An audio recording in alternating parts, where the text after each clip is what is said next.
All right, I'm ready whenever.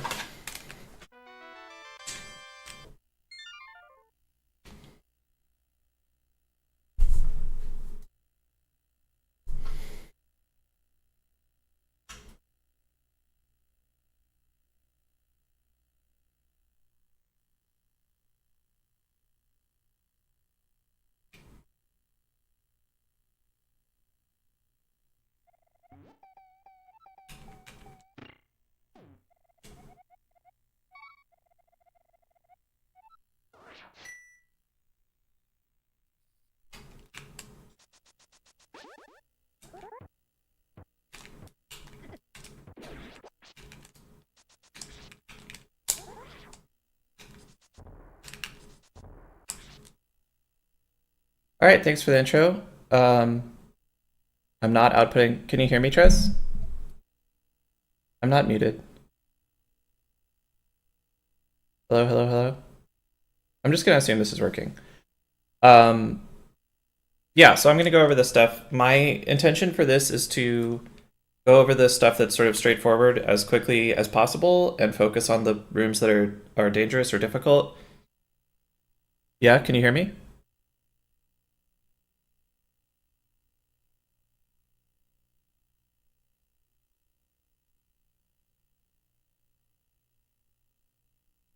Well, Oh, but I it's have to fine. put Discord audio on my stream. Is this better? Yeah. Hello, hello, hello. Can people hear me now? I don't know if what. Yeah, I think they heard you the whole time. They just missed the Yeah. intro. Okay, I didn't Yeah. realize that audio is going through my stream. That makes sense. Okay, sorry. All good. Sorry. Well, Pops It's good basically now. just Thanks. said that I'm gonna talk about Thievestown and Skullwoods, and that's what I'm gonna do. Okay, so yeah, so let's get started. This screen, you want to dash down here, dash left. You walk up here and dash through this guy. Once in a while, this guy will jump on your head. It's usually not your fault if that happens. Just kind of live with it.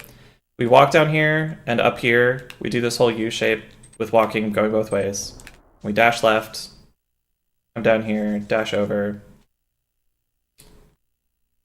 walk up here. Down here, I want to nudge against either this or this in order to be on grid for this dash, which I think makes it less likely for this guy to jump on my head, but it still happens once in a while anyway.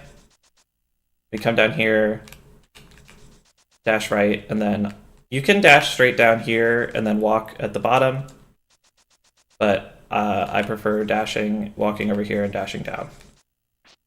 I'm going to do that part once more. Walk up, dash, walk around, dash, walk out this whole stretch, dash down. I didn't get the nudge there, but it's fine.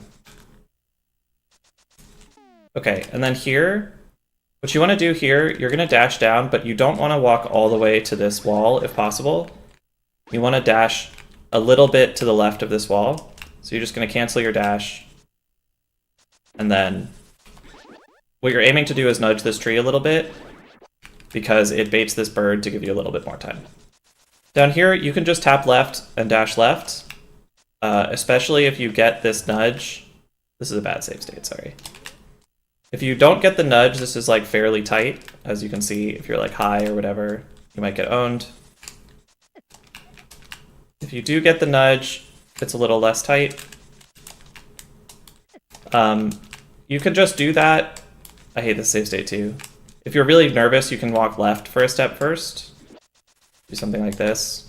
That's super safe. It costs a little time, but it's not a big problem. Once you get over here, you just want to exit on the far right of the screen. Down here, just walk down and dash left.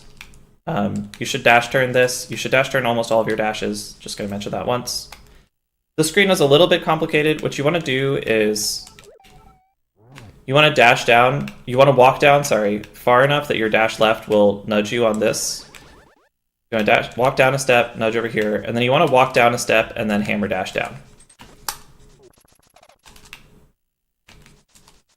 If you don't walk down at all, you will usually make it, but you're somewhat risking it with RNG.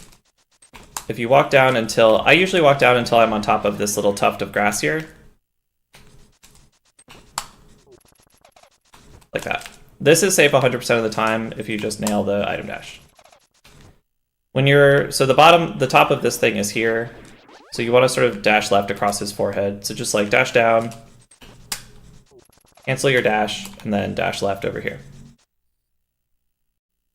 On this screen, it's not super important what you do. The best thing to do is walk up a step, because you want to be aligned with this on this screen for this dash. So normally what we do is we walk up a step, dash left, and then we hold up left on this screen and dash again. If you, ideally you don't want to nudge down, but it doesn't matter that much.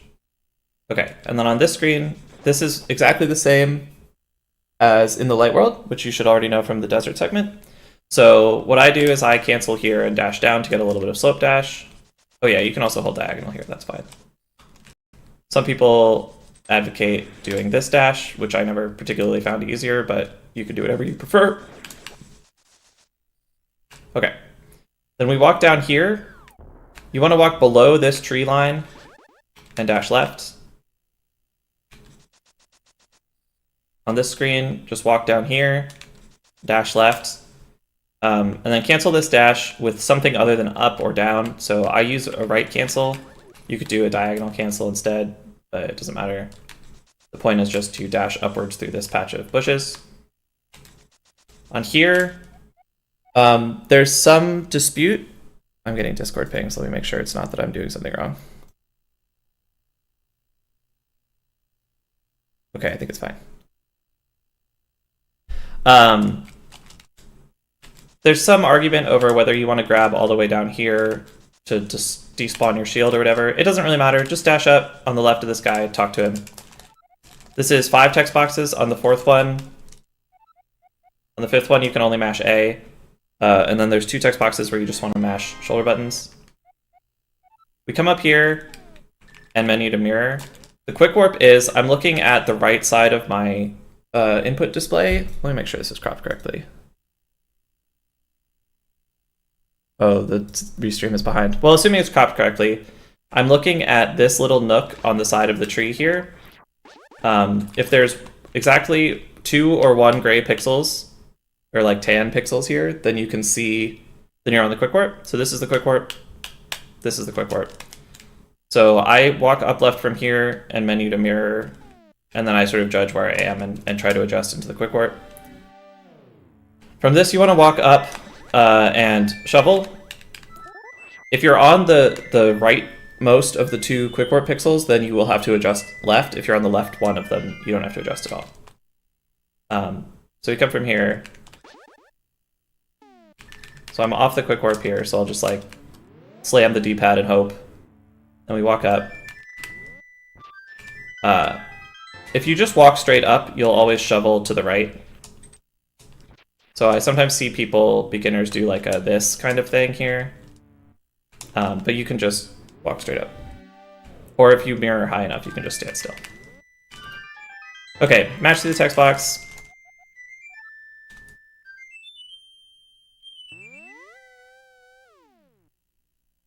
Gotta wait a while for the cutscene to play.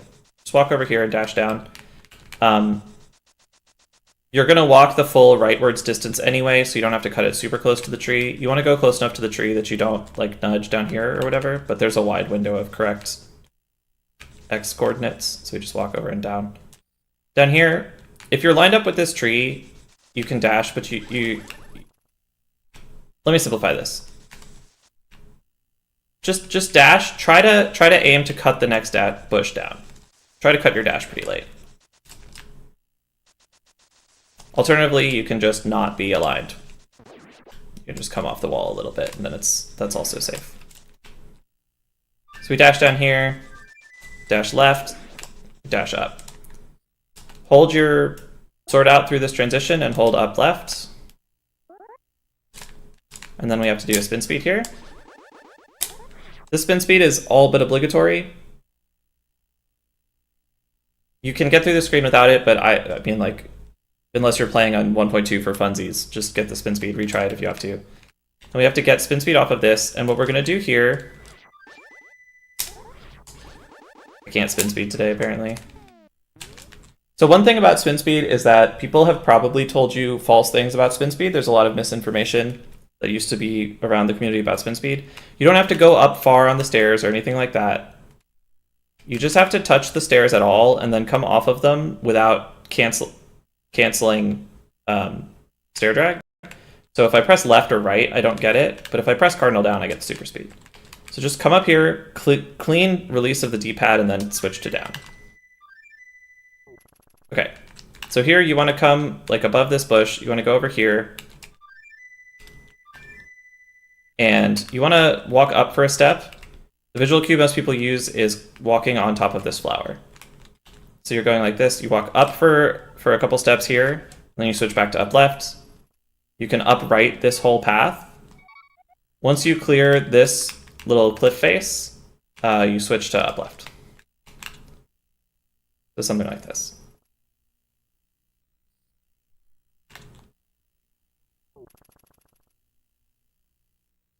Okay.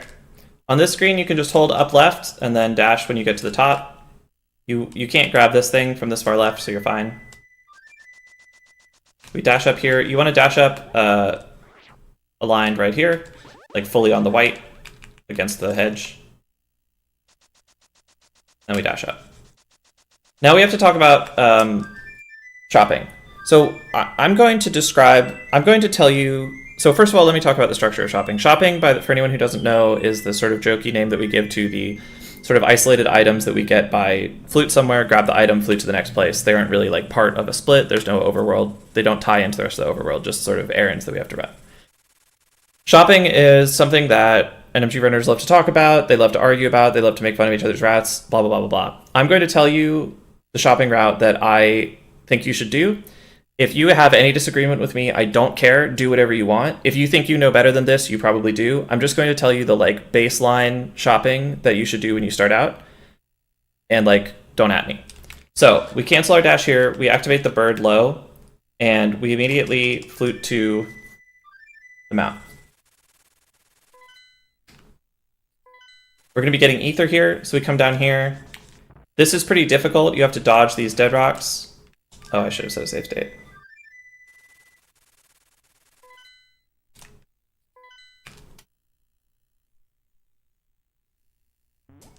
Sorry. If you set save states during certain parts of the flute animation, the practice hack gets mad.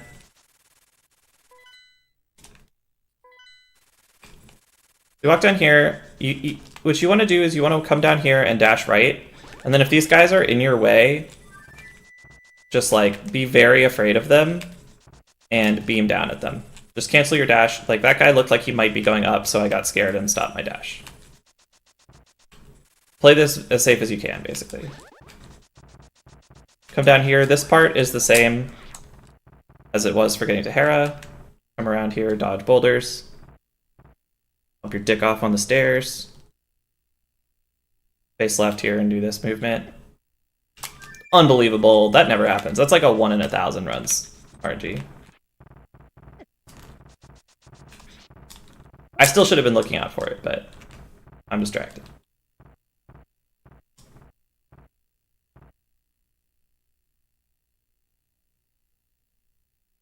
Okay, from here, you want to walk over here. I'm going to describe how to go to the quick warp. You can ignore this and just get in the warp however you want if this is too complicated. You want to come around here, you want to switch to upright so that you nudge against this. And then you want to hold right until past this slope. And then you switch to upright again as normal. And then around here, you menu to mirror and just swap to left out of the menu, and this puts you on the quick warp.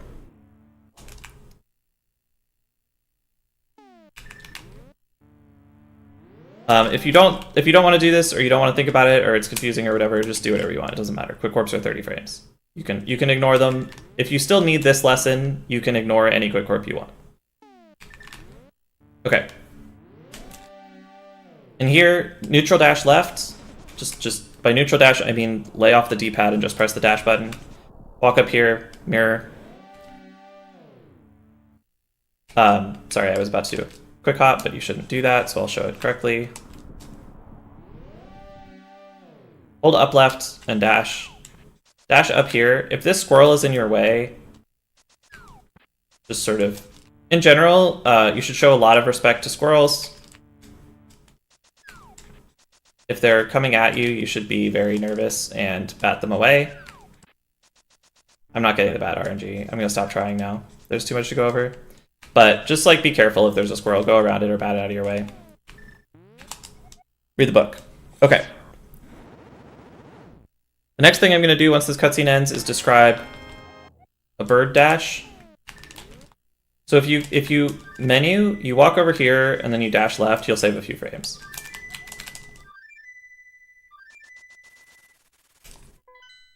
No, I did it again.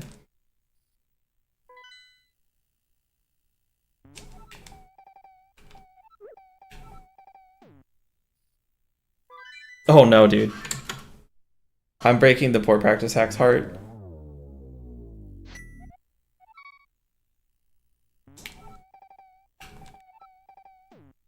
Okay, so after getting ether, the next thing to do is menu to Ice Hard Cave, that's 8. On this screen, dash right, dash up through this bush. On this screen, dash up, come all the way above this tree, and then dash left.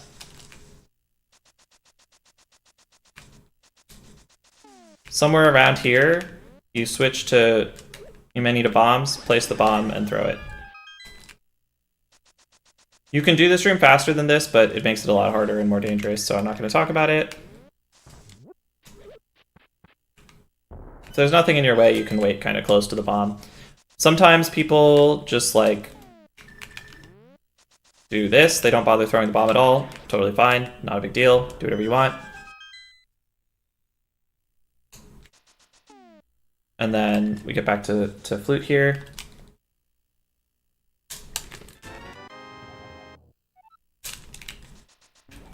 I have to give myself the mushroom real quick because we're gonna do that next. You should respect the crabs almost as much as you respect dead rocks. That is true, and that sort of going that top route gives the crabs a lot of respect. Okay, the next place we go is 2. And what we do here is we menu to the mushroom and we hold Y. You can see my input display at the top of the screen or my thumb.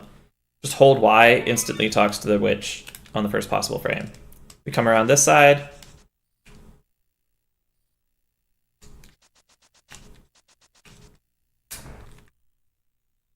We come in here, we grab the powder. So the reason that I really advocate for this specific shopping is that 1, it gets you your powder at the first possible opportunity that doesn't cost like 20 billion years.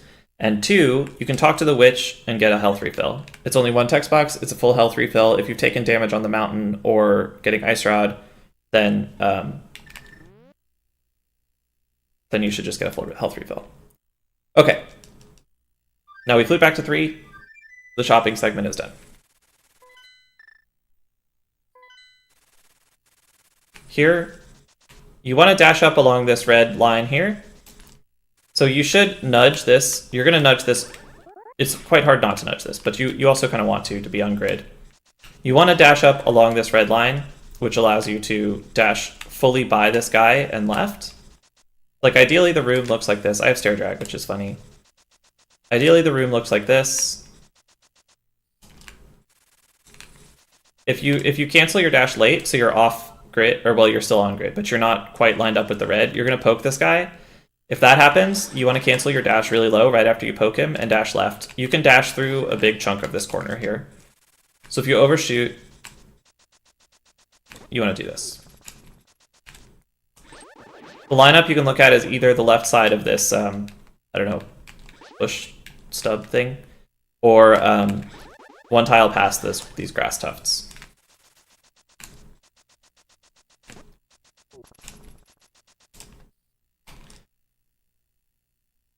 Yeah, the guard will always be the same.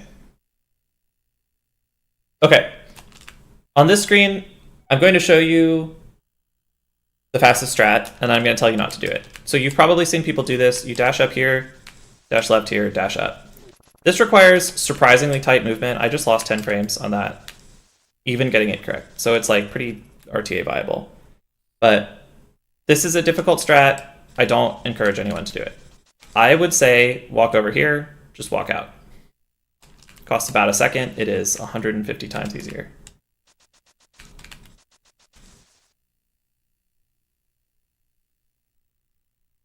Another option is come over here, hammer this guy. You're probably going to be slow. That's why you're here. And then shit like this happens. So I say just dash up, walk around the right side. Minor thing, it's actually better to walk a step right here because you don't want to be doing diagonals while the bush is exploding. But anyway, just walk it out. Just walk it out. If you do the fast strat and you get owned and lose 5 seconds, I'm not responsible. This screen is very simple. You just walk until you're past this corner. This is kind of misleading. You can like grab it from weird places where it looks like you shouldn't be able to.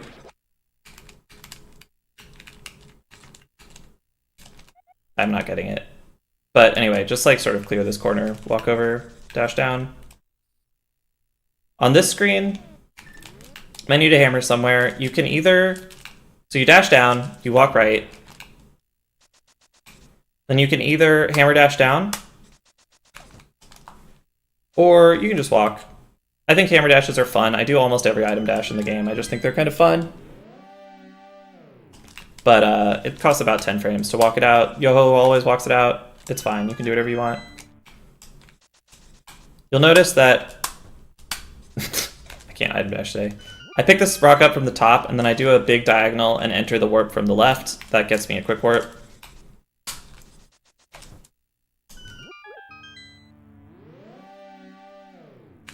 Okay. Here, this screen, this is a screen where you're going to have to be on top of your dash turns. You dash up here. You want to cancel this dash. I just cancel with down, and then dash left. Just don't cancel with left is basically what I'm saying. Because then you get owned. And right you could do, but you're liable to grab the tree. So cancel, diagonal's fine, whatever. Cancel your dash, walk over here, or dash over here, and then dash down. Don't go too far. Don't walk into this guy's nose. He doesn't like that. If you dash kind of high here, then your dash will take you straight into his nose, which is not ideal. Kind of low. It's a little bit less of a worry. Anyway. Walk down here below this, these piles of rocks. Dash right. You're going to hit this guy. You want to dash, stop your dash. It doesn't really matter. Anywhere on this paved path is fine. You're always going to kill this guy, basically. You dash down. You want to dash right above these, I don't know, benches. Takes you straight into this gap. And then you're going to cancel your dash here, hold down right to get to this corner.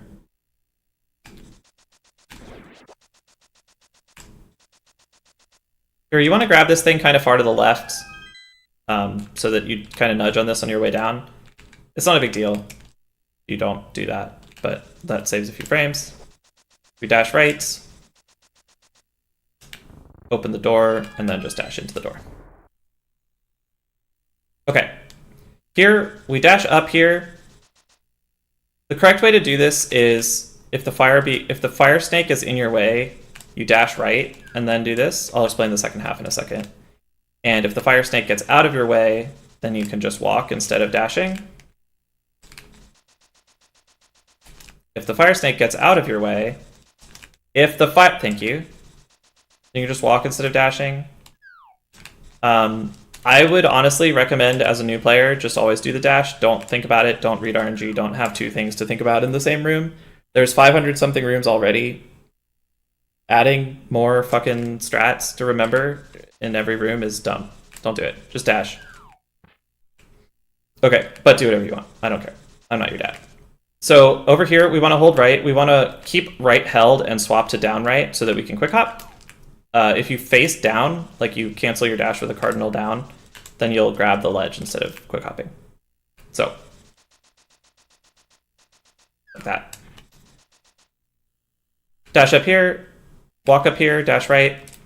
On this screen, you can do 2 dashes. I would recommend just hold down right. Dash down, hop off this ledge. You rando mains are probably going to go pick up this chest. I do it every once in a while if I've been playing a lot of rando, but you don't want that chest. That chest sucks. Come over here, diagonal down below the chest, and pick it up. Okay. This room... What's up, Haiku? I guess what's up, everybody? I haven't really been saying hello to people. This room is a cause of some controversy. I'm going to tell you how I do it, and Owase is going to tell you that I'm wrong, but I'm the one with the microphone. Hold right coming out of this room, and then dash up. The point of holding right is that you want that to not happen. If you bonk here, it is really, really bad. This is one of the worst bonks in the game, because you get bunny beamed, and then you just like, it's really unhappy. Really, really, really bad times. So make sure you clear this. You want to nudge it. Like, you want to be really far left here, and then get out like that. If you're having trouble with this, you can just, like, do whatever. You can, like, look at the Zazak and go whichever way he isn't, or... I don't know. There's stuff you can do. You can kind of read the enemies and deal with it. I got owned there. You do hold right? Okay. A lot of people say that you should stay on grid here, but I think that staying on grid is horrendous. But I'm not here to talk about specifics of the grid here. I'm trying to tell you how to get through all the rooms. Okay, get through the room. Dash up in this room. Walk up a couple steps. Dash right, dash up, walk right. In this room, you want to hold up. We're not doing the neutral dash. I'm not going to specify that. I don't know why I specified it right now. But I guess I will take a moment to say this. You want to, almost always, you want to be holding the direction that you're trying to go.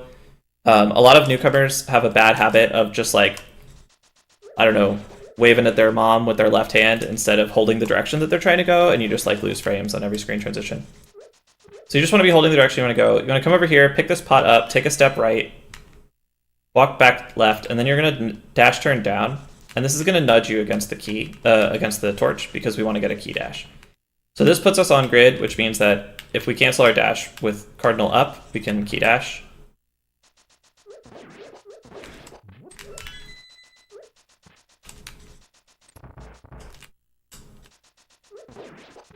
If you blow this, like you're like, oh shoot, I got off grid, what you can do is nudge against this wall and still get the key dash as a backup. Or you could just be like, you know what, Fox, I don't give a shit, and just cancel your dash and not try the second nudge. Totally fine. Okay.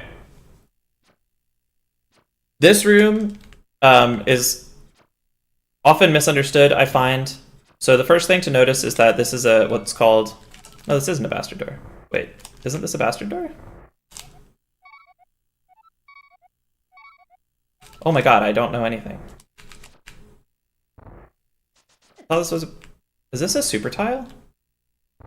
This has to be a bastard door. Can someone tell me if I'm crazy real quick?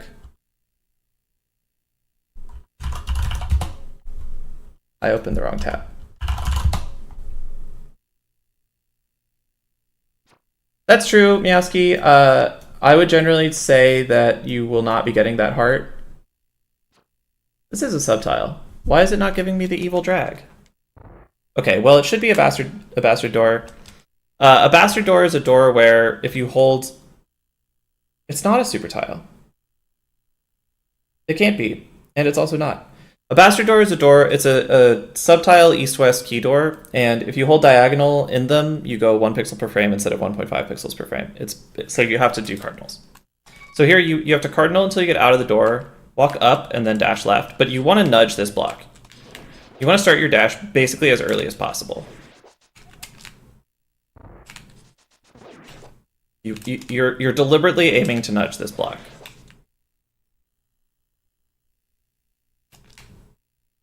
If you go too high, this fire snake will sometimes get you, and also this Zazak has weird RNG and will sometimes do different stuff. You want to be as fast as possible to this dash. Some people do they dash in here and then they do this, which like looks smart the first time you see it, but doesn't actually work because it fucks up this guy's RNG, and sometimes he just walks straight into you and kills you. So just do what I tell you. Clean movement out of the door, walk up a step, nudge left. Okay. This room, I'm going to tell you to just always take the bottom path. Walk out of here, dash low. You want to upgrade this room, ask your mentor. Hellway, this is one of the few places where we want to neutral dash. So we really want to stay on grid, so we're going to neutral dash, and then we're going to cancel with the cardinal up. If you cancel right here, you can just dash straight up, and if the guys get out of your way, the whole room is free. Sometimes they get in your way, and then you have to deal with them. This guy you can read really early as you're coming out of the door. Like here, we go for it, and then we get blocked. This time I missed it. So generally, if I miss the God Pixel, it's sometimes called, I want to overshoot to the left. So if I find that I'm here, I'll just walk a step to the left because I want to clear this spike. So if we get the God Pixel, hopefully we can dash out.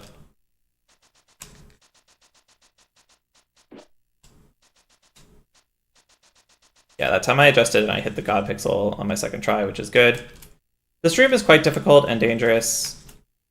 A lot of the time you're just kind of waiting for stuff to happen, and then you get owned by a fire snake or whatever. I'm not super good at this room.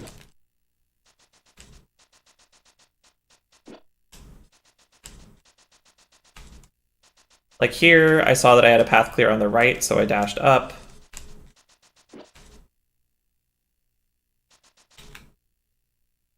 That time I recognized that the anti-fairy was going to block me, so I didn't try to mess with him.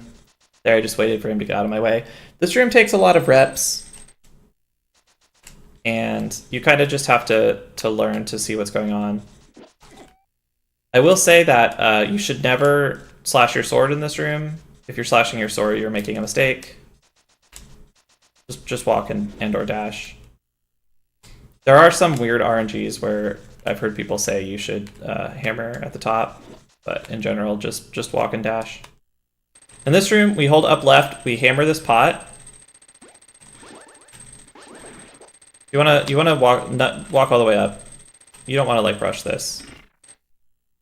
Just walk all the way up and hold up left, and then you start a dash from here. This looks scary, but like there's a lot of pixels where you're not getting hit by either spike.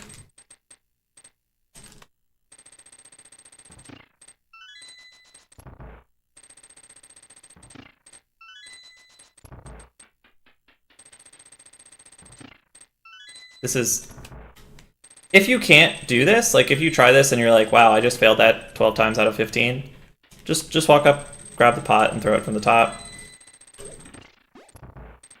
But please try this before you give up on it.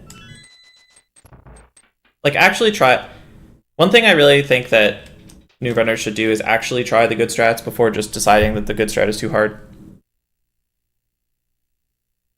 It's easy to be like, oh, that looks really precise, so I'm not even going to try it. But spend 5 minutes trying to do the strat before you decide that it's impossible. Okay, here, cancel stair drag, walk down here. Once in a while, this guy will come at you. Just pause for a beat and hammer him. These rooms, just dash. It's not literally impossible that you get owned for just dashing, and with time, you'll be able to recognize when that's going to happen, but it's very, very rare. And you should just like dash. This room, I'm going to show you how to do this correctly, and I'm not really sure how to do a baby strat in here, so maybe ask your mentor. What you do in here is you menu to bomb, you immediately place the bomb, you walk over to the wall and dash and slash upwards, and then you swap, and then you start moving down here, grab the bomb, and throw it. So it'll look like this. Oh my god, I can't do it with this menu.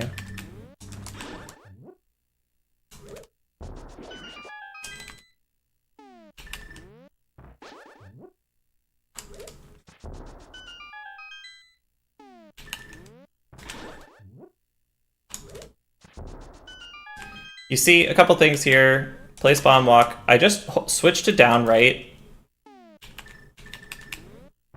after this and just hold it until I'm in this gap, basically.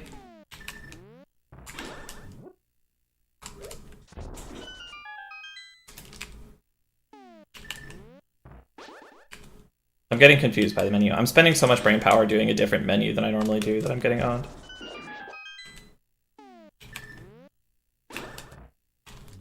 Oh my god. So if you get out and the wall, you need to pay a little bit of attention because I didn't bomb the floor there. If you see the hole, you're good. If you hear the jingle, then you're good. But if you mess up and you're like, I can't do this wrong successfully. Say you forget to slash. Well, I got the slow dash there anyway. Or whatever.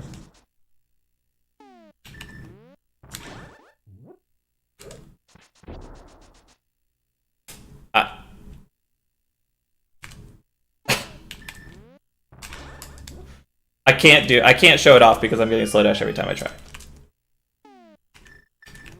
So yeah, if you should keep an eye open because it's possible to do the room on autopilot and forget that you actually have to see confirmation that you got it. And if you didn't get it, you know, just say your favorite curse word and then turn around and redo the room. Okay.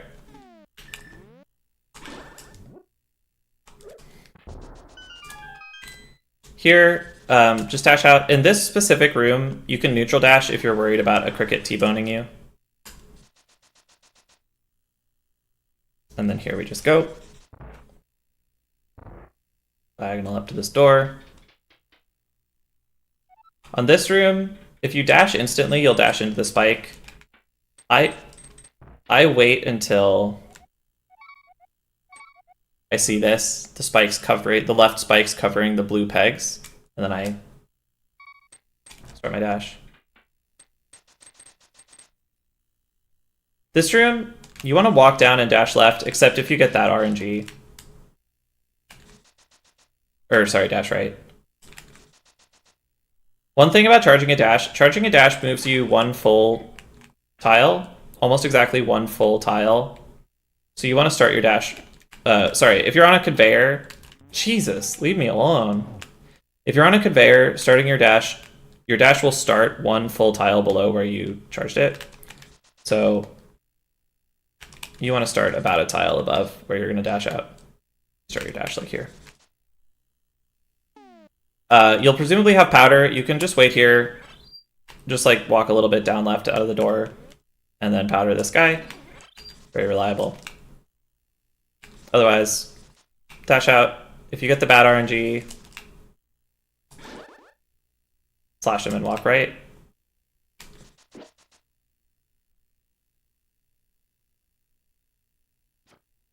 That's true. There are spare bombs in the pots and in the chest.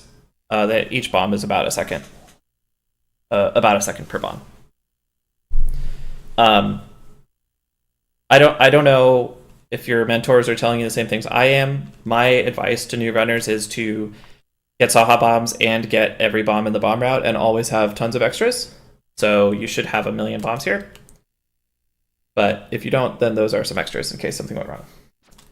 In this room, you want to look at the Gibo, which is the like Patrick Star guy on the right. Whichever way he shoots his heart, you want to go the other way.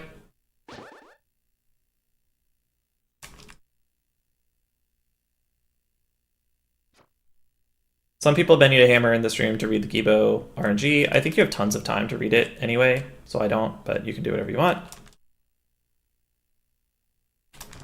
There's an RNG that I guess I'm never going to get where this guy shoots down, so you have to go up, and the Zazak also shoots up. And on that RNG, you just want to wait out the Zazak shot.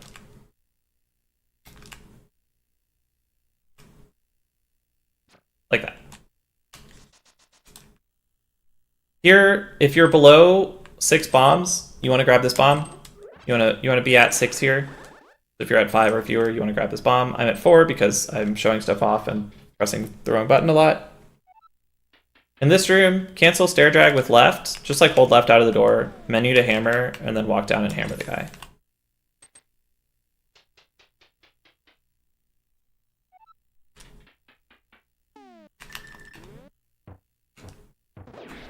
Eventually you'll get him.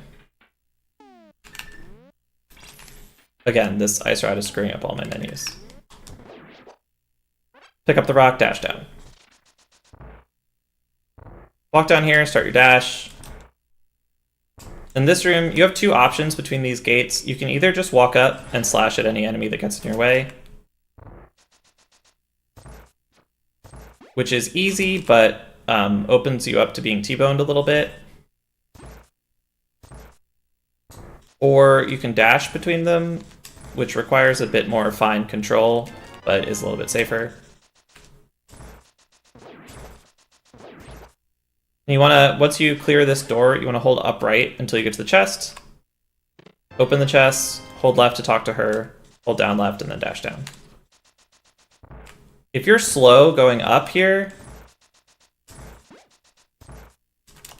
so I guess one thing to note about this room, this is a heart, this is a heart, and this is a bunny beam. But if you're gonna get that stuff,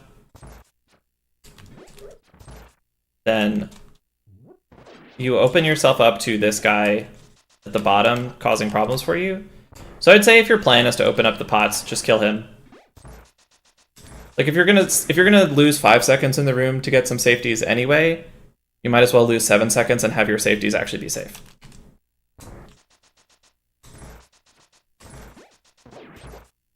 Okay. Get the maiden. Dash out, dash through here. This next room is a neutral dash to get the key dash. This room is pretty easy, but it's a kind of a fun room because you get a timer in the form of this thing to tell you how well you do. You just hold left, hammer the peg, move around here, open the chest from as far right as possible, hold up right, and then dash out.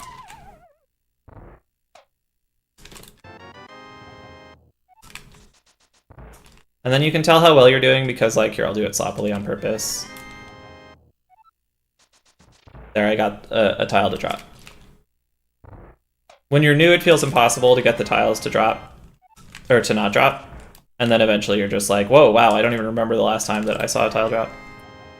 In case you completely, fully, whole-ass lose your mind here, you can bonk over this gap.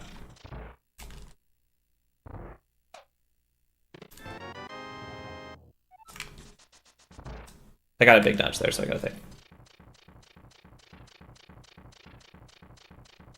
I'm sorry, Twin. I'm just used to using this one. Okay, in this room, this guy is either electrocuting or not. If he's electrocuting, what you do is slash twice, take a step up when you get to the middle, and then dash. If he's not electrocuting, you just walk right till you get to the middle and you dash.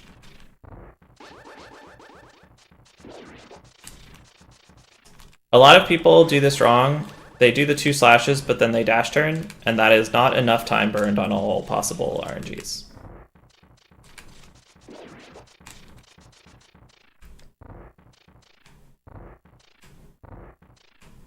Zap for me, daddy.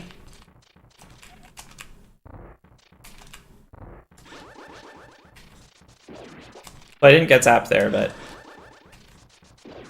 you sometimes can, I promise. Okay. Come over here. In this room, you want this pot, so just walk up to the pot, grab it, pick up the arrows, go upstairs. This room fucking sucks. This is kind of the optimal way to do it. Well, there's a hammer dash that's even stupider. For a long time as a new runner, I just walked over and hammered the pot. It's like a little bit slower, but a lot easier. You can also pick up the pot. If the Stalfos is on top of the pot, you really want to hammer, because it'll get the guy as well. You just do something like this. In this room, you have 3 options. You can hold up, stay on grid, dash up, dash up. That's the fastest thing you can do. You can just walk it out.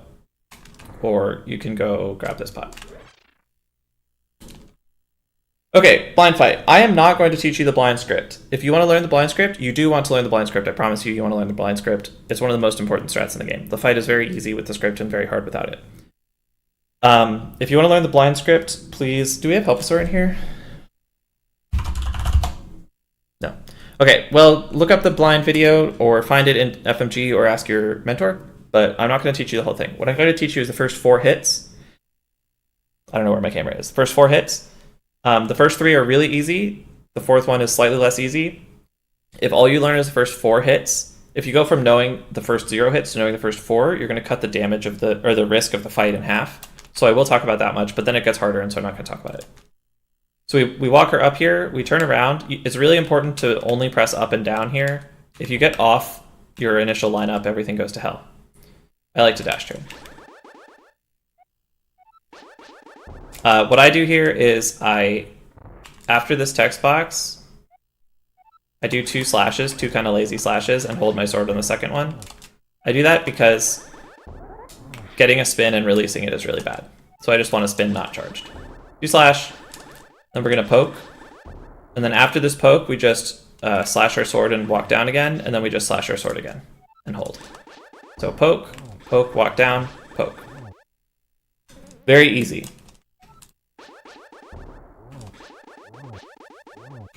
And we just sort of wait over here. Then you want to walk over here. You want to line yourself up so that Link is just barely fully inside of the light. I guess my hat is technically a tiny bit outside of the light, but like right here. Your shadow fully inside the light. It's not extremely precise, but you do want to be kind of right here. And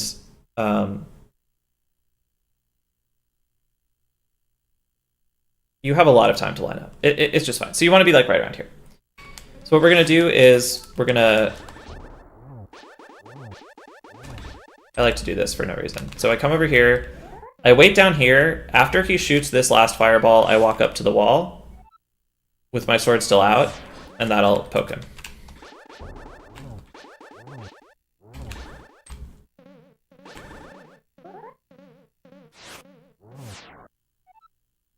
Okay. I'm going to describe the rest of the fight. I'm not going to teach it beyond just saying what it is. So we poke here. After this poke, we're going to do 2 down pokes. Do this one, we have to adjust a little, and we have to adjust back a little. I walk over here and bonk. Do a little dodging here. Poke, slash, poke or slash, depending on whether or not you have beams.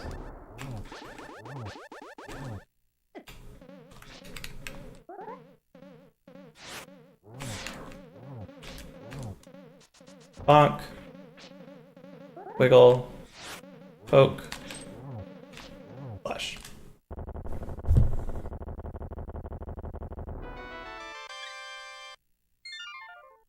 Yes, one of the biggest problems new runners have with this fight is rushing.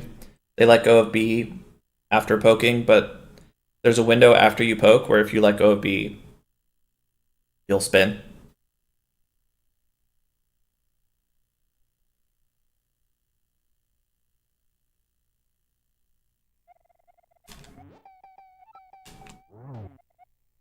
I pressed the wrong button. Can I still proceed? No. Okay. Beams almost don't change the fight at all. Meowski and Twin are weird. Don't listen to them. But it's true that you're not going to have beams when you're a new runner, so whatever. Except that you're going to be powdering everything, so maybe you will. If you feel like beams are changing the fight for you, it's almost certainly placebo effect. They just have very little effect on the fight. Okay. That's Thieves Town. Alright, we're going to talk about Skullwoods now.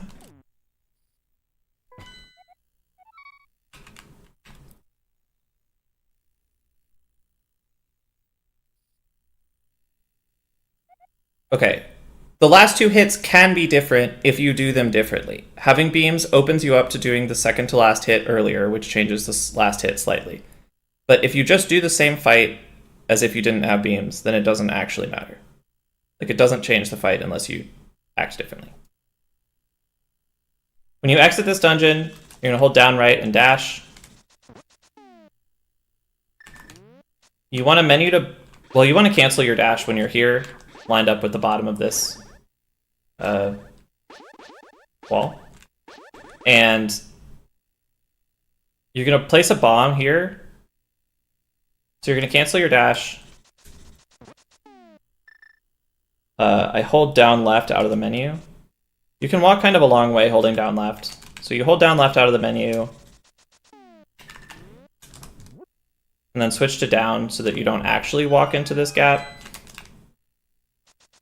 Just the D-pad movement is like a brief down left to cancel your dash and then straight down. And place this bomb, pick it up, walk down here, and throw it.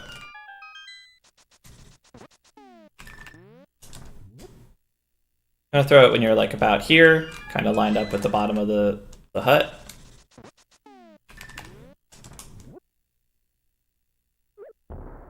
And then I would say that as a beginner, ooh,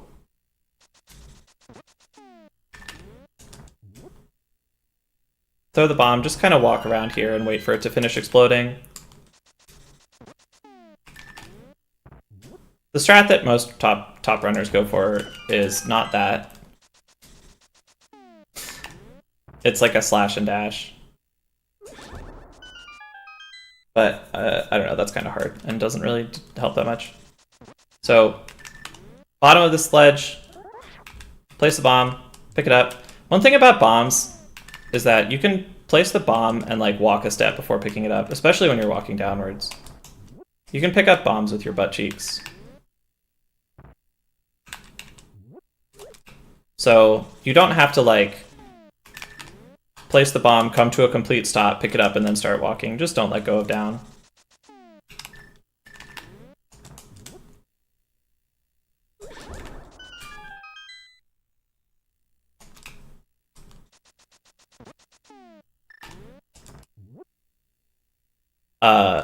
If this is hard for you, like don't do it. Who cares, right? This is not a place to invest a lot of effort. Just come down here and place the bomb if you're having trouble. I already spent too long on the screen. Okay. Come in here, grab the chest.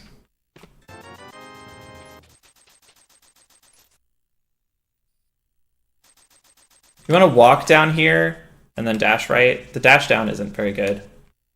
And then you want to just walk down here at the end of this dash. I forgot to get the rupees, doesn't matter.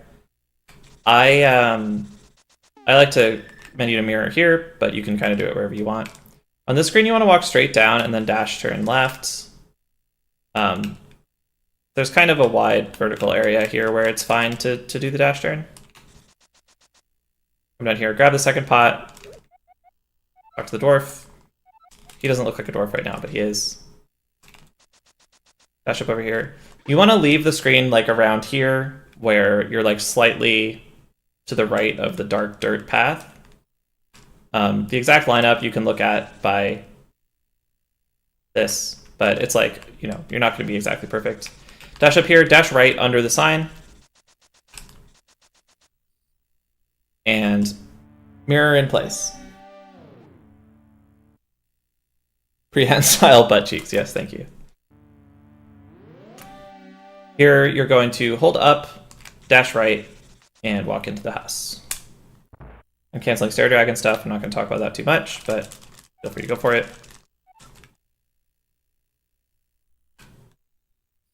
First, we drop off the dwarf. We exit the house and hold up and re-enter. And we talk to the dwarf. One thing I do want to say, because it bugs me, it's not that important, but just a pet peeve, is that you don't need to cancel your dash. You don't need to press any direction other than up.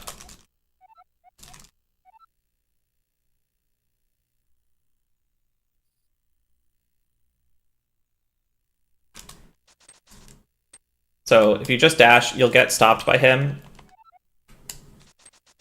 And you can actually talk to him while you're still dashing. So just like start mashing A when you get close to him or whatever. Mash these text boxes. At this point, if you're getting half magic, I'll talk about that in a second. If you're not getting half magic, you just walk down, exit, and re-enter. If you're getting half magic, come over here, hammer this,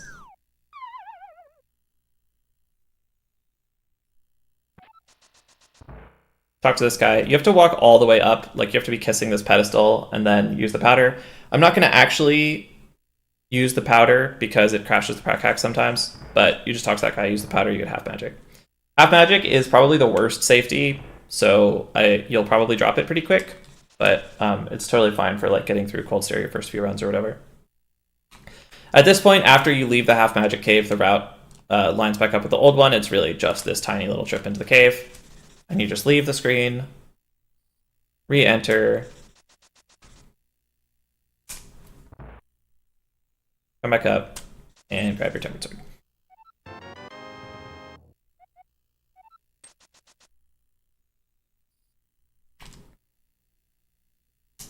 Walk down here. The lineup, by the way, I walk until I'm lined up with this small rock. You can like line up with stuff. A good like skill or like knowledge to have under your belt is like you probably want to be lined up with something in the room, and you can go line up with that and then walk to the place where you need a lineup and then look and see like what your queue is based on that. So like I need a queue for this dash, so I'm like, well, I want to be as high as possible. So I line up with this. I walk over here and I'm like, okay, the rock is kind of the thing that I'm looking for. And then we cancel our dash somewhere over here and walk into the portal.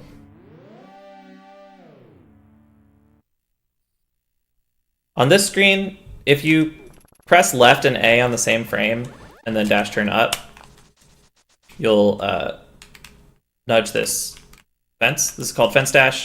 It's pretty fast. It's pretty fun. You can do it with two hands. I like to swap grips for this because I'm a degenerate. You can also just like, whatever, walk over here. You're going to dash left here and come into this house. In this house, you can do either just walk it out.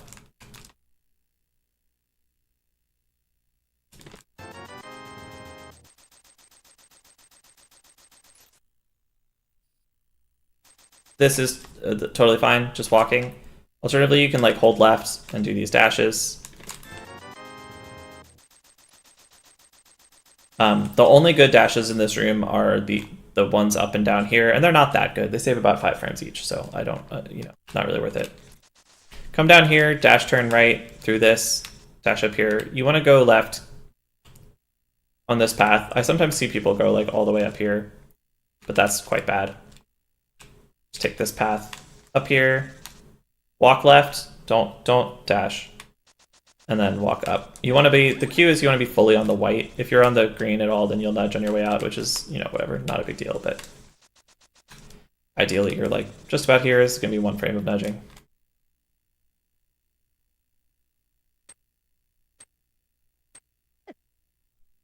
Here, you want to hold up right, and then you walk until the thing you're lining up with is these skulls. It's like right at the end of this tree. It's like right around here. And then you dash up. The only exception is if you get this RNG, where this moblin stops right here, exactly right here, right on this corner, stop right here, and throws a spear. If you see that, then you have to walk up to the dirt before dashing. Otherwise, you just dash. So that one, she stopped early, so it's totally fine. I don't know why I think of that moblin as a female, but I always do. Every other RNG in the entire universe, you just walk over and dash.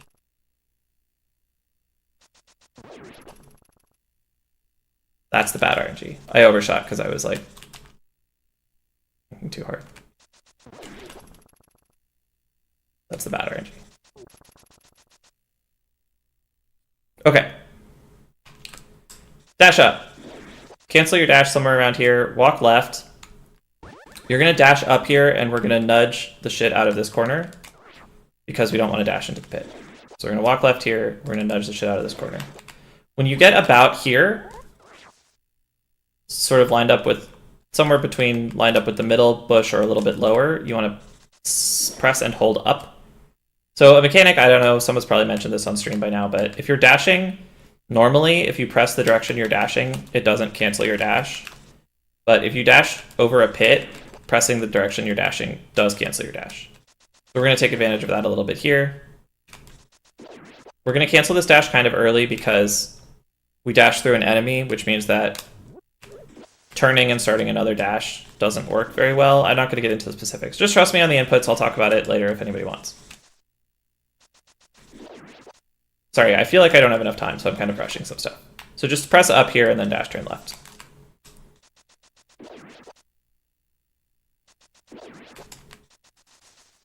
When you line up with this, bottom of this ribcage, cancel your dash with upright and just walk left. You can't grab this, so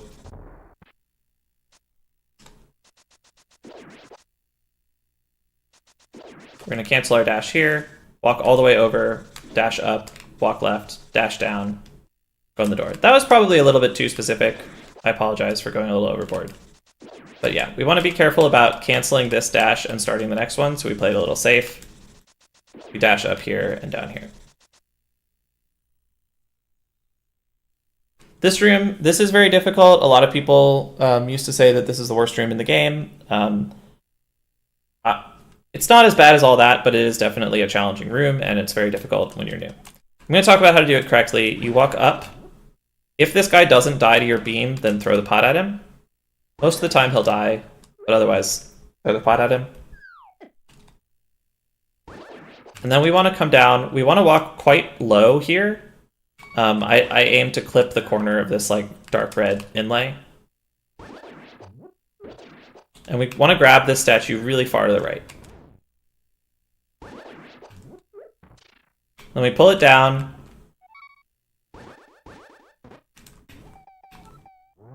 You see this in repeating pattern of tile on the floor has these 3 vertical pixels between those sort of like, I don't know, diamond-ish shaped things. It's got these columns of vertical pixels. You have to pull the statue down until it's like, I think this pixel technically works, but I don't like using it as a cue. So you have to pull it down until it's sort of showing off the vertical line of pixels is basically what you're aiming for.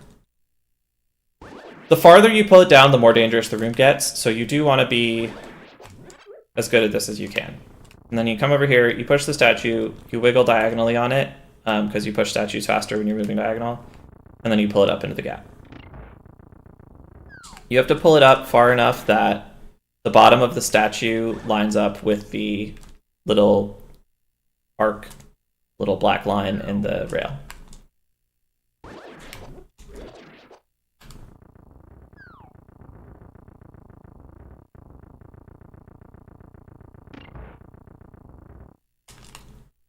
You can pull it up a little farther to be safe or whatever. Now, a lot of the time the guys will come at you. If there's a mummy coming at you and you think he's going to get you before you push the statue far enough to be safe, just face down and slash. And you can see I'm holding B after I slash. That's because if I'm wrong, if I miss, if my timing is off, if he goes the other way or whatever, I really want, like, say I do it too early or something. I really want my sword to still be out, because then it'll poke him. Like, oh no, I was too early, but now I'm safe from the next time that the guy comes at me. This statue is too far right. Tragedy. One thing that a lot of runners end up doing is they're like, oh no, I'm scared, I'm gonna come over all the way to the other side and pull the statue. That's fine. It's really slow, but don't take damage. Like, it's more important, it's better to like lose all the time required to go do that pulling than it is to take damage. So if you gotta do it, you gotta do it, but I recommend just doing the slashes instead. Those will pretty much keep you safe. Okay, you also have the boomerang here. You can just menu to boomerang stuff, have a really safe room.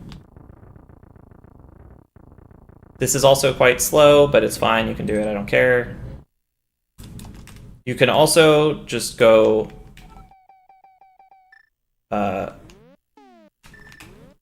just start blasting and use ether, which will clear out the room.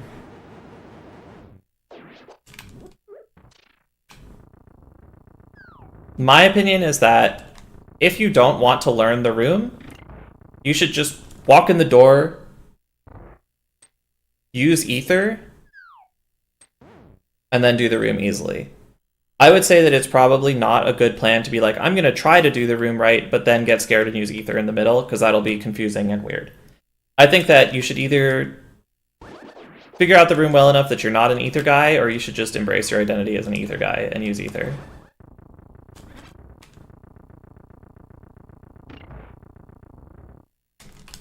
And yes, the wiggling being faster is not only good because it's faster, it's also good because it gives these guys less time to catch you and destroy you. Okay, so that's a difficult room. That will require a lot of practice. You won't be good at it until you have a 125, but whatever, you'll get through it.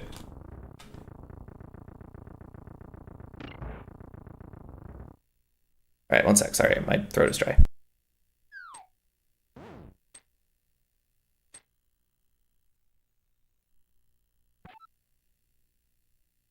A lot of talking. Okay, in this room, you want to walk up, walk over, dash up. You want to nudge this railing. If you go too far, you can get shocked. You want to start your dash a little early and always nudge. Come down here and grab the key. I'm not going to farm RNGs here a lot. If this mummy is blocking the door, then you dash up to get him out of your way. And then come over here. And then if that happens, oh my god. Then you want to dash all the way up to the wall and come over the spike. It's not, I think, technically required. Very hard to show this off without actually farming the RNG. I think you can technically still beat the spike, yeah. But I would say that if you have to dash up here because the mummy's in your way, then you can just walk out the rest of it, or you can dash up all the way to the wall instead of trying to go under the spike. Okay, but most of the time it'll be clear. You can do this. Maybe I'll try to come back to that later. And then you want to mirror out.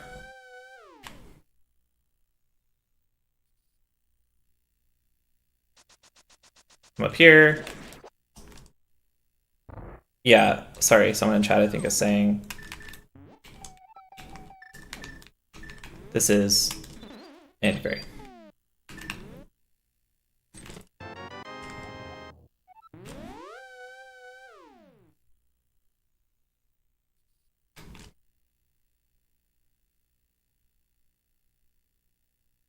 Yeah, it's really totally fine to be an ether guy. One thing that I think that I don't know if everybody agrees with this really as like a learning thing, but I kind of think that you should like either learn stuff or not. And the stuff that you're not ready to learn yet, you can just totally look at Mummy Room and be like, you know what, this is too hard. I'll deal with it another day. I'm just gonna do like the like most outrageously easy thing possible so that I just like get to do the other rooms that I have practiced.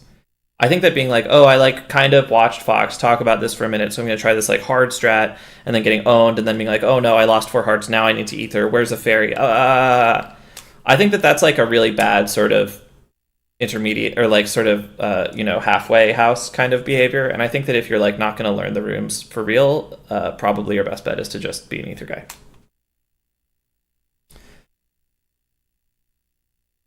Okay, on this room, just hold right out of here, come around here.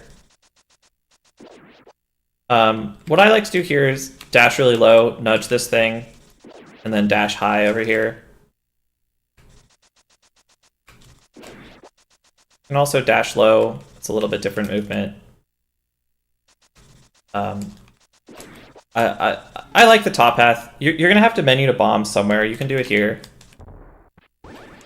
You can slash this guy if he's in your way. I don't know. The like quote-unquote correct way to do this is something like this. But just like, you always want to dash through this guy, and then down here you can just like menu to bombs and be like, oh no, I'm so scared because I don't understand rope behavior, and then slash him or whatever. And here we're going to do a bomb jump. I assume somebody's talked to you about spin setups.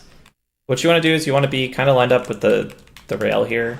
You can be a little lower than this. You can be like here, but just like kind of line up with this rail. Place your bomb, slash your sword, walk up a little bit into the pit. So spin setups, you charge a spin, you walk kind of off a pit, and then you switch to, you like let go of B and switch to down. Order doesn't really matter that much.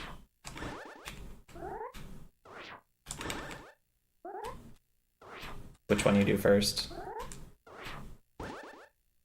And then what Link does is he scrabbles and grasps and eventually lands on solid ground and immediately releases the spin because you can't spin on top of a pit. So you're sort of, when you're in pit state, the game is kind of like, oh no, you're about to fall, but you saved yourself heroically, you're so good at Zelda.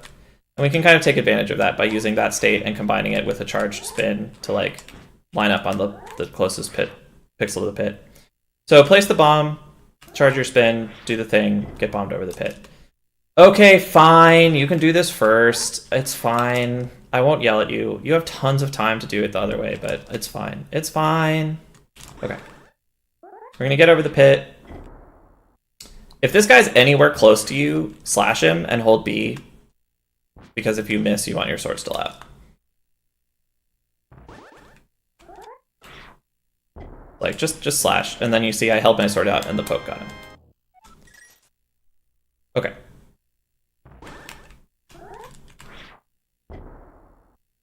Slash, grab him. Sometimes these Moldorms are both going to be playing around this hole, and then you're going to be like, okay, I'll just go over the other side. What you want to do here is fall into the pit and then just like walk out. And the reason to do that is that it gives you iframes and you can walk straight through this guy. If you really don't want to do that, you can mirror, and then you have to slash this guy.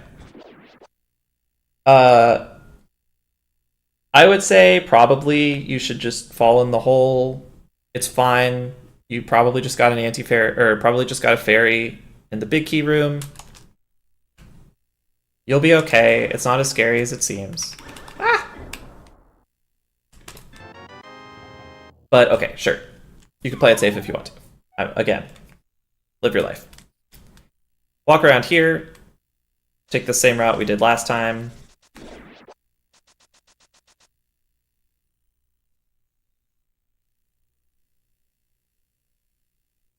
Come over here. We're going out the left door this time. We just dash over here. This room has kind of a neat strat. This is a neutral dash room, so stay neutral. Press A. And then what we do is we're menuing when we clear the spike, and we're menuing to read where we got to. So on this, if I'm here or the next, I think 2 frames, then I'm fully clear of the spike and I'm free to just hold up and I'll get to the pot. There's a frame, this frame, I think, where if I hold up, I'll get owned. So here I canceled too early and I have to sort of cancel down left and walk around. Here I canceled perfectly. I'm gonna save state here. If I hold up, I'll get owned, but if I hold up left, then I'll make it around the spike.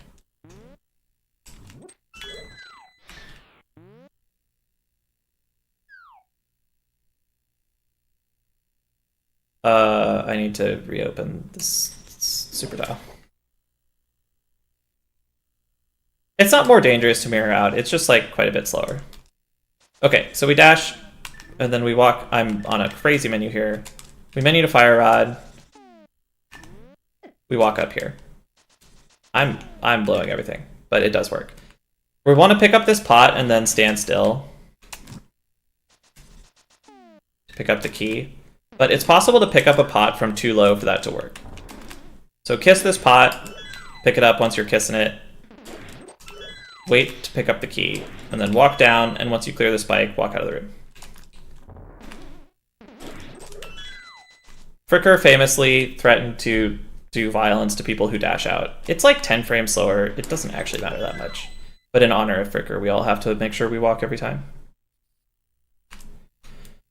Okay, this room, hold left, dash through this guy, and then walk left until you're clear of the ribcage. If you don't go far enough left, you sometimes get stomped on. So clear the ribcage, dash up. Once you're like past this little, like once you're higher than this, hold upright, burn the thing, and then charge your dash. Or don't charge a dash, it doesn't matter that much. Like it's optimal to take a step right and charge a dash. But if you just walk it out, nobody will yell at you.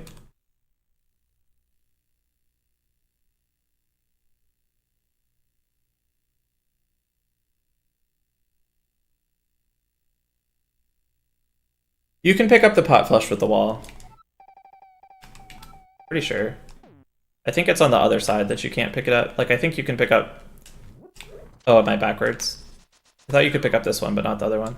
Oh yeah, you're right. Okay. In this room, hold up left until you get out of the door and then dash up. Ideally, this happens. That happens, I don't know, maybe 2/3 of the time or something. The rest of the time, this guy goes down and blocks your way.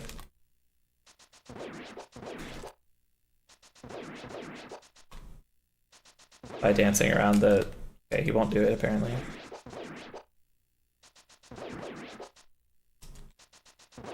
Wow. Give me bad RNG, please. Yeah, so sometimes he gets in your way here, and then you just kind of have to wait for him. In this room, you want to hold up left and pick up this pot. You take a step up, and then as soon as you're like against this pot, you want to switch to upright, and you want to hold upright until you clear this pit.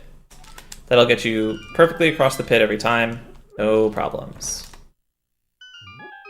Some degenerates will talk to you about using the right pot, just block them. Block on sight. In this room, you can do this strat. This is called Joe Mimics, or it's called Joe Mummies. Obviously not Joe Mimics. This is not very hard. Fire rod, dash up, fire rod, throw the pot, burn the stuff, get out. You can also just like... Oh, fire rod. Just like kind of walk it out. You should definitely dash up there, but like it doesn't matter. Anyway, it's 2 fire rods here. Walk past this guy. Fire rod up, pot up. Burn the stuff. I would recommend something like this for a beginner. So when you throw this pot, one thing to talk about, when you throw this pot, you're going to naturally move up a little bit, which is good because then you're going to nudge back down, and that's going to put you at a good height for lighting this thing. If you're all the way at the bottom here,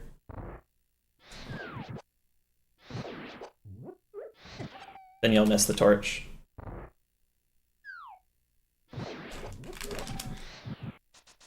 Okay. I did something wrong.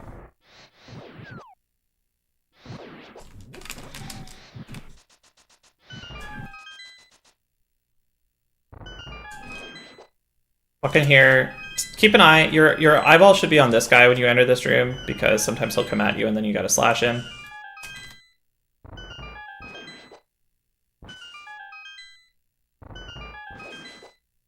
I know sometimes beginners like to powder this bunny beam, but I will say that when I've watched beginners try to powder this bunny beam, it's about 50-50 if they save hearts or if they die. So I would recommend not doing this one and figuring out a different solution to your problems, because this is a very dangerous bunny beam to go for.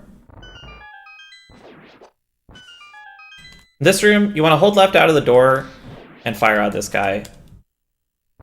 Sometimes this Moldorm will block you, and then you'll be like, man, I should have learned the good strat instead of doing this baby strat.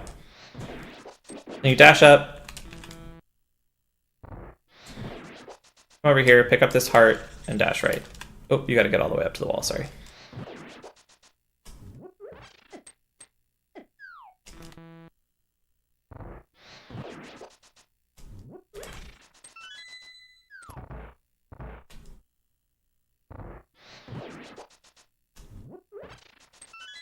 Something like that.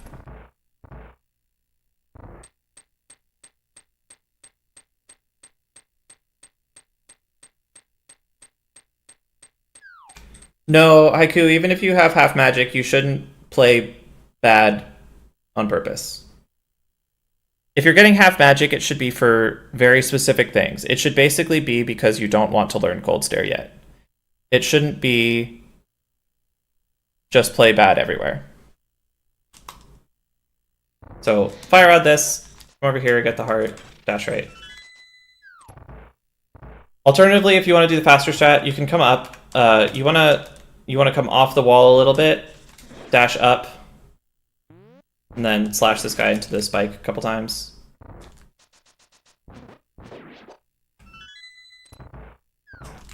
Or you can stay on grid, but then you really want to menu here, because if you're perfectly lined up with this guy, you'll slash him past the spike. So if you want to have your fire rod for the moth fight, which you probably will as a beginner, and you want to do this strat, then come off the grid. But honestly, as a beginner, just do this. Okay. In this room, this is another bastard door. It's an east-west subtile key door. You want to hold upright, which will drag you in the door. You're doing it on purpose, just trust me. Come around here. Okay. My cycle is off.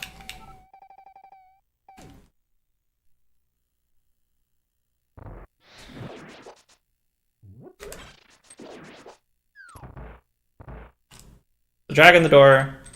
I'm down here. Okay. Moth is a difficult fight. No, buddy, I'm not showing. I'm just showing what I'm showing. You can do whatever you want with your mentees. Moth is a very difficult fight, especially when you're new. It gets out of control really fast. I'm going to tell you the best thing that I can. The way that you're supposed to start this fight, and I really recommend. So one of my things about this game that I think that people maybe don't take to heart when they're new or isn't communicated strongly enough or whatever. Most boss fights, there is no way to play them safely except for killing the boss. There is no beginner-friendly way to kill the boss that is not just learning to do it as fast as possible. The only way to get out of Moth safely, reliably, is to kill Moth as fast as possible before the fight gets out of control. There are no baby strats. Using the fire rod, it maybe helps a little bit. It makes it easier to deal with some RNGs, but like you cannot get away from the fact that the solution to the fight is killing Moth. Sorry. So I'm going to talk about how to do that. What you're going to do is you're going to hold your sword out. Actually, let me go somewhere else to explain the mechanics real quick.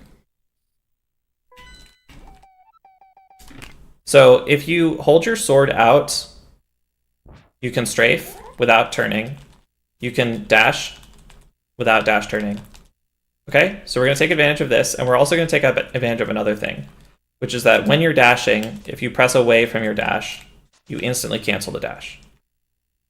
So what we're going to do is we're going to hold B, hold our sword out, and we're going to hold A to start dashing, and then while we're holding A, we're going to start holding down right. And what that does is it gets us the longest possible dash charge up. So we're going to dash charge for 30 frames. While you're charging a dash, your sword does full damage. Normally, if you have your sword out like this, it only does the tier below. So tempered sword would do master sword damage. But while you're charging a dash, it does full damage. So it does tempered damage. I have the gold sword in this example, but in Moth we'll have tempered. So we're going to hold A to get our sword to do full tempered damage for 30 full frames. And we're going to hold down right so that we don't actually start a dash. A lot of people, when they learn the strat that we're about to talk about, what they try to do is they hold B and then they switch to holding A and they try to time it really closely. But then they spin and then the fight goes crazy. It's crazy. You can't just stand still spinning your sword, getting moved around by a conveyor for a full second in the middle of the Moth fight. It's not good. You're going to die. So we're going to take advantage of this. We're going to hold B, we're going to hold A, and we're going to hold away. We're just going to hold all 3 buttons. I guess 4 buttons. D-pad is 2 buttons. Okay. We're going to line up with our sword. Can I turn off conveyors? I thought that was a sprite. Huh. We're going to line up with our sword. The flat of our sword, the vertical line, the should line up with the vertical line in the middle of this block here. So we want to line up like this. If Moth is moving, if the conveyor is moving up or down, oh, I'm getting highway blindness. Whew.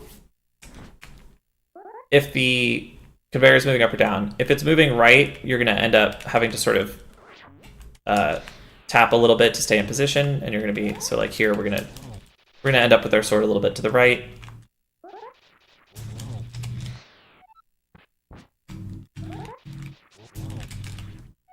And if it's moving right, then we'll end up with our sword a little bit to the left.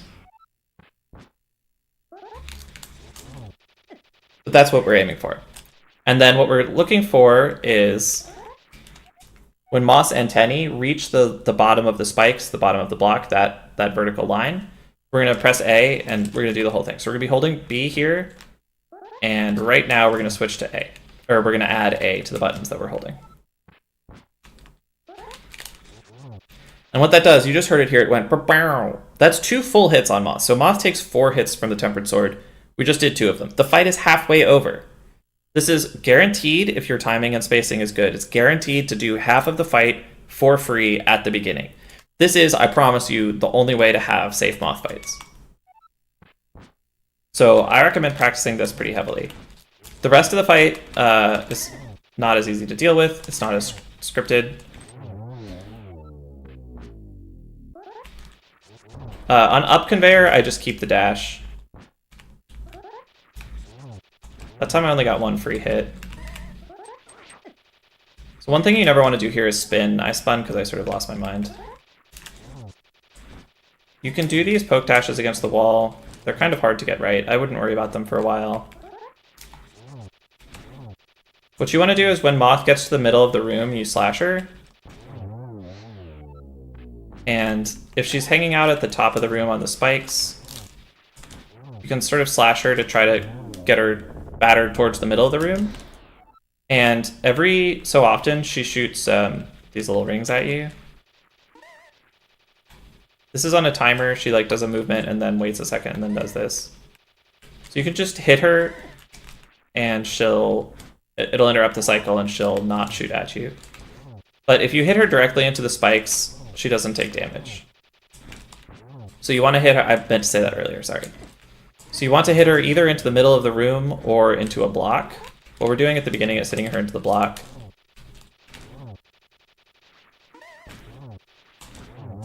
But especially if she's coming off of the wall, you want to wait until she finishes coming off of the wall.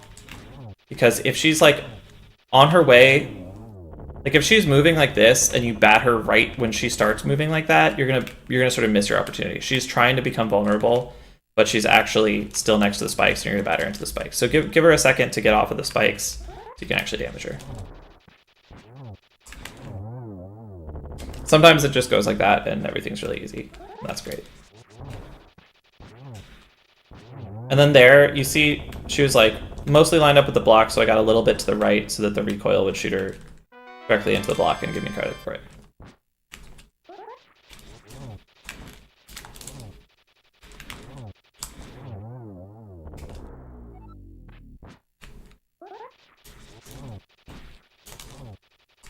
And there I slash her into the right block.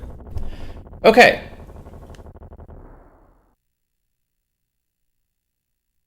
I guess I wasn't as pressed for time as I thought.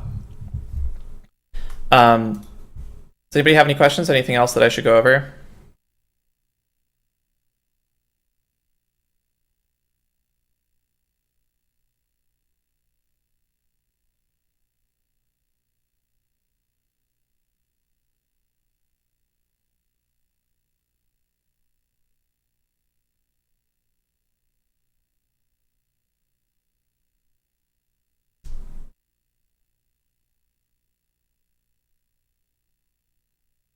Yeah, I don't think that it's exactly lining up the shadow, but I think that's pretty close. I don't know exactly where her hitbox really is.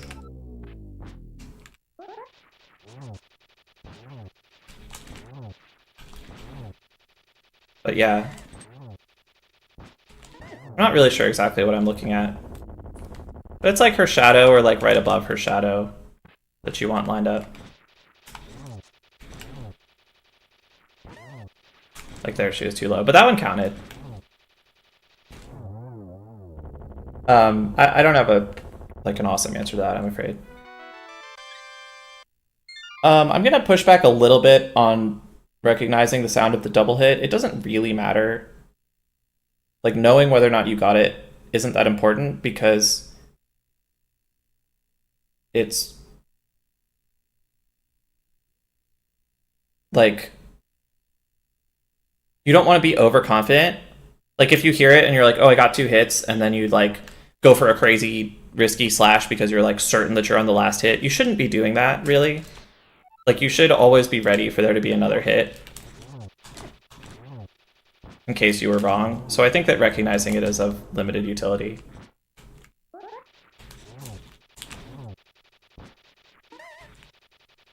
Ugh. And if you have the fire rod out here, you can use it to pull her off the spikes, by the way. I didn't mention that. Because I don't use it in my fights.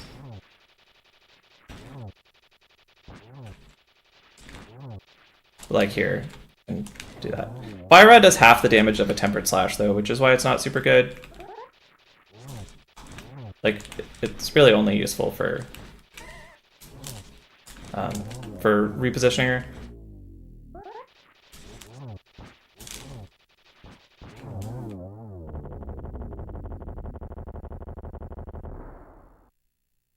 That's true. You can also turn on the boss health sentry.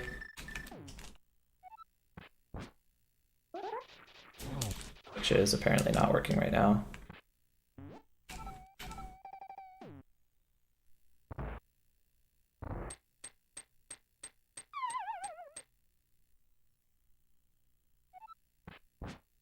You can use that to confirm. That time I only got one.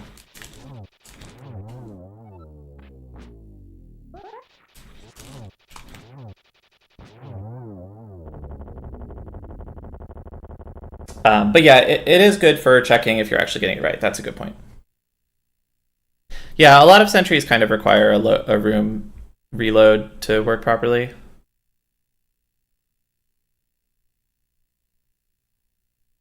Almost, or, oh my god, Bob said she pings me. It is in hex, but the number doesn't actually matter.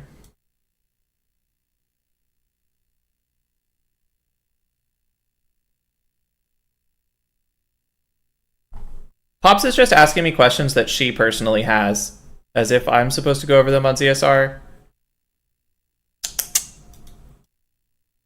I can talk about crystal catches, I guess. I don't care about them, and I think that you should also not care about them.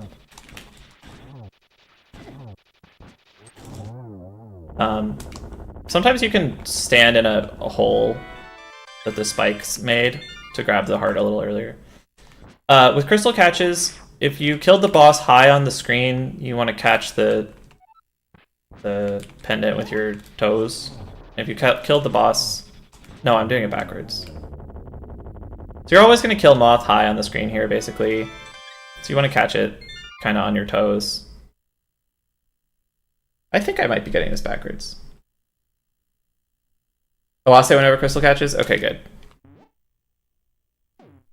Yeah. If you kill it high on the screen, if you're high on the screen when the boss dies, like the camera is scrolled up, then you want to catch it with your eyeballs.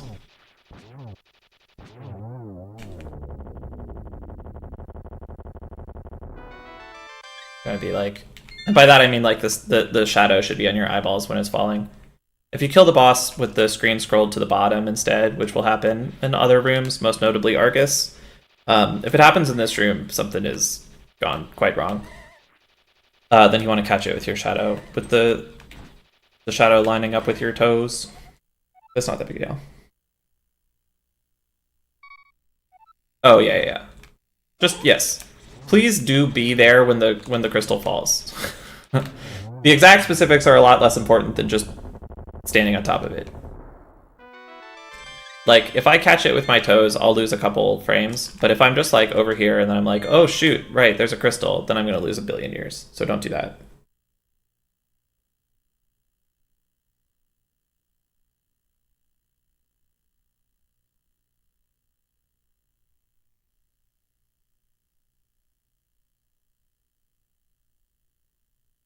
How do you force a sleeve catch? You catch the crystal, you kill the boss really low, and then you catch the crystal as if you killed it really high. So I guess we're just memeing now. If anybody has any real questions, I have time.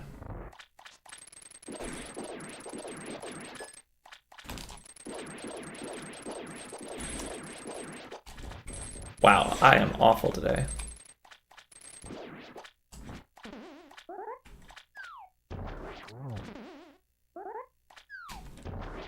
So if you catch the boss kill the boss really low, and then you grab the crystal,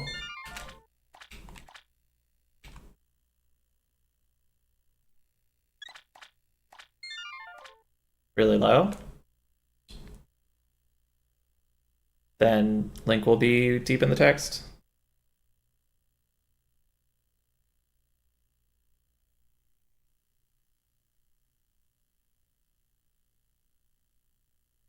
You can look at the gap between Link and the crystal to tell if you did a good job or not. And you want that gap to be small. But, like, it does not matter, dude. Oh my god. Okay. I was asked about pits and unsure, is it always faster to fall into a pit, not diagonally? First of all, let's all make fun of Pops for not knowing how to spell diagonal. Okay, thank you. It is faster to fall into pits non-diagonally. The reason is that, remember I was talking about we're abusing this like scrabbling recovery mechanic that happens when you get too close to pits. If you diagonal into the pit, you get that slow scrabbly movement instead of cardinal. You slow down a lot moving diagonally, but also you just slow down moving diagonally compared to your destination.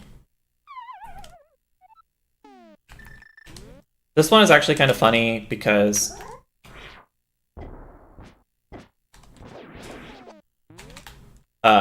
you really want to clear this rail before falling into the pit, because you can pit state clip like deep into this rail, and then instead of just like moving nice and clean down, you'll get this like huge weird nudgy movement.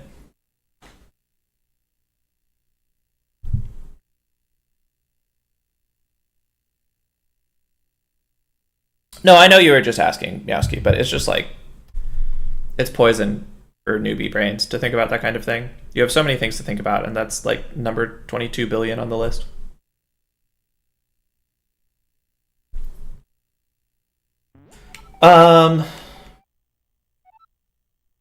Okay, well, I think that's pretty much it. I thought I was going to take a little longer than that because I thought the shopping was going to add a ton to the segment time. So if there's anything I rushed over or any other questions people have or whatever, happy to talk about them. But I think that we pretty much covered everything. Feel free to ask your mentor about anything that I talked about in here.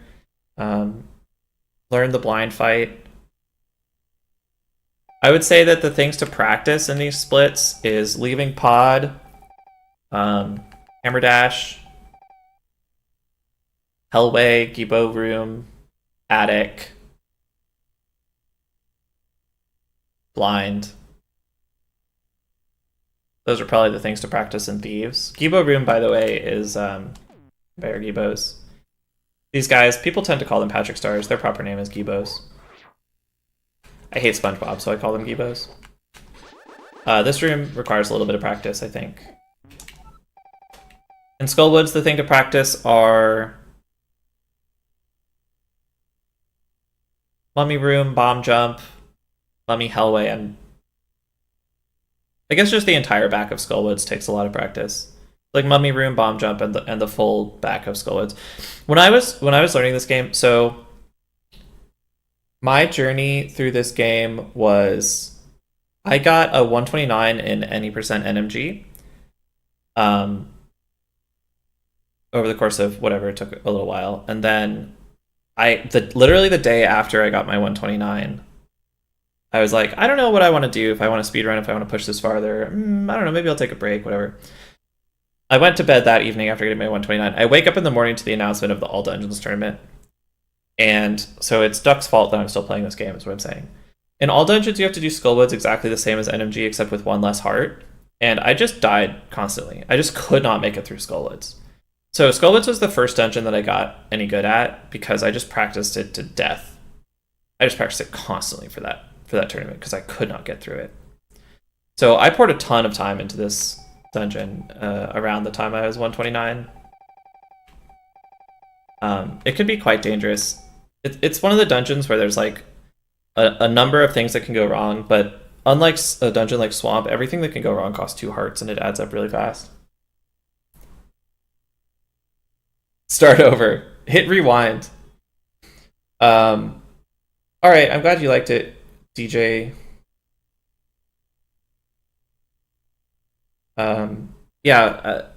Ask if you have any questions about stuff. I can probably answer them.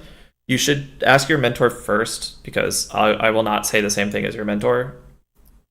and it's probably best to have as little information as possible.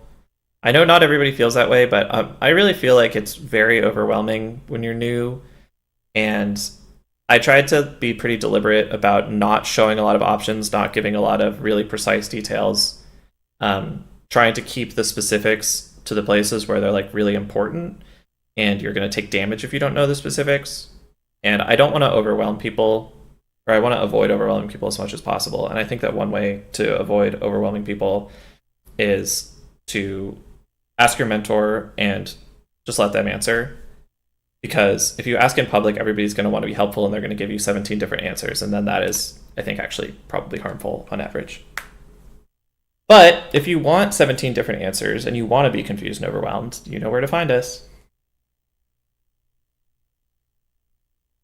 Okay. Fox. Oh yeah, Pops is here Anything to else call to us add? off. Nope, go for it. I'm here. Yeah, I just wanted to say thank you. And if you wanted to promote your NMG League, there are some runners who may be more advanced in the program and ready to join your program. So if you wanted to talk about that, you can go ahead and feel free. Don't have to. Sure, yeah, let me grab an invite. Okay. Oh.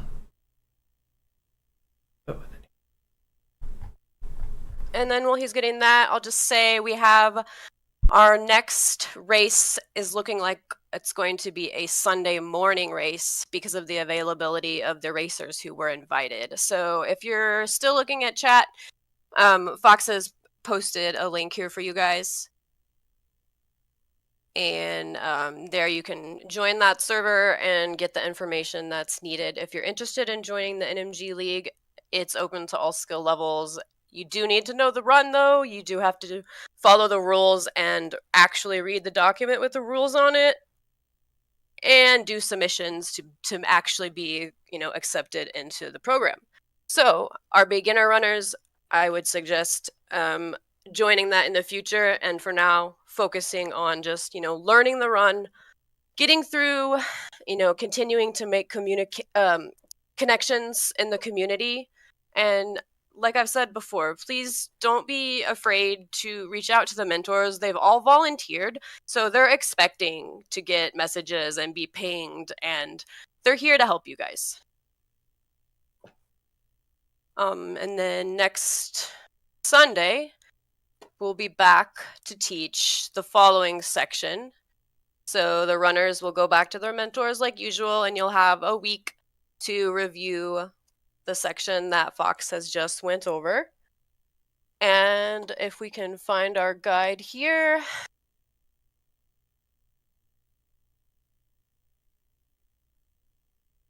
It looks like the next week, PH will be the lead mentor to teach the section leaving Skull Woods and going through Ice Palace. And he's going to be teaching Mire. And for our more advanced runners, it's important to note that there may be a deviation in the route. If you're doing Gold Sword, you're getting silver arrows, then you're going to do Mire generally, and then Swamp first, so that you're already on the screen to go north and get the big bomb. And I'm not going to go into any more detail than that. I just wanted to make a note that when you're getting to that part, and as I've seen, some groups are getting ahead, and that's totally fine if you're at that place where you're ready to be pushed ahead. That's cool. Just know that the route may differ, and we're going to have PH teach the more entry level of that route, and then you can always go back to your mentor and say, hey, what should I be doing exactly here? Because your mentor is going to know the most about you. So if there are any questions, we have about 15 minutes left, but we can always cut early if there's a raid target also. Send it my way.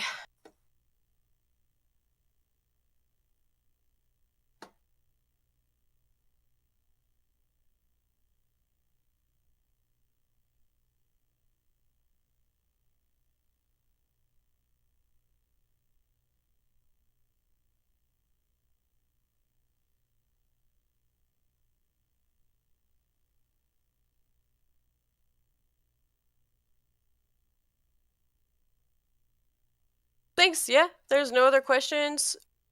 Fox, if you don't have anything else to add, I think we can send a raid out. I'm all good. Thanks for having me. Take care, everyone. Thank you.